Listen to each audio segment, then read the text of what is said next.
Hi nga pala sa mahilig dyan sa vegetable salad. For today's video, ayan, gagawa nga pala tayo ng Caesar salad, guys.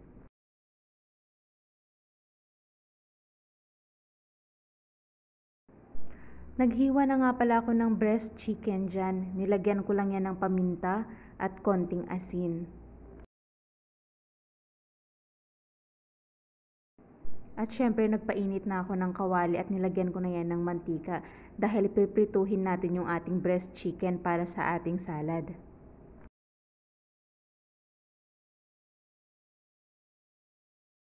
So, ingat-ingat po kayo sa mantika, guys, baka matalsikan kayo. So, pahinaan nyo lang yung apoy.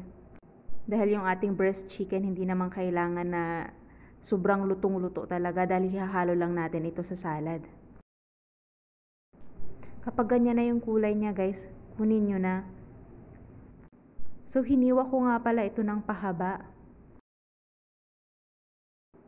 At kapag nahiwa na natin yan, ihahanda na natin yung ating mga gulay. Nandyan na po yung ating lettuce, spinach, at saka cucumber. At para naman po sa ating dressing, napakadali lamang po. Naglagay lang ako dyan ng mayonnaise, mustard, black pepper. Naglagay na rin ako ng asin at saka syempre huwag niyong kalimutan yung parmesan cheese at saka lemon juice.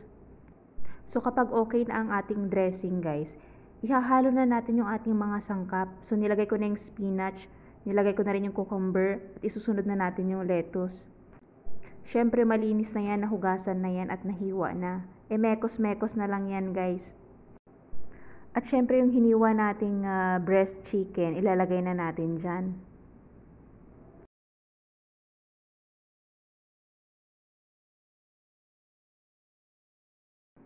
After ng breast chicken, ilagay na rin natin yung parmesan cheese. Depende na sa inyo kung gusto niyo ng maraming cheese, guys. At dahil nga sa bowl ako kanina nagmix ng dressing ng ating salad, abay syempre inilipat ko na yan sa mas magandang lalagyan. So ayan! So hindi pwedeng salad lang yung ating gagawin ngayon. Abay syempre nagprito na rin ako ng chicken nuggets.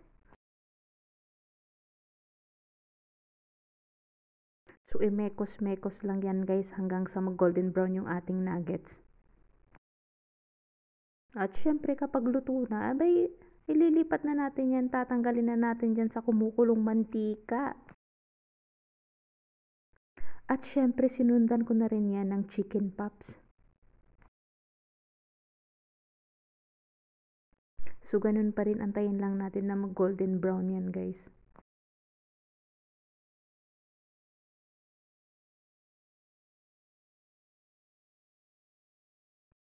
Shout out nga pala sa mahilig sa chicken nuggets.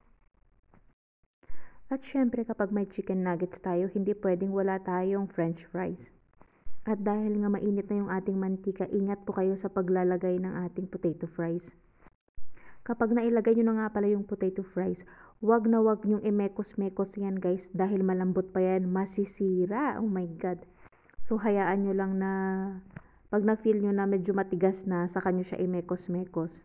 Isa po yan sa sekreto na para maging crispy ang inyong patatas. So, pwedeng-pwede na to, guys, ang ating chicken nuggets at french fries. At syempre yung ating Caesar salad. Yum, yum, yum.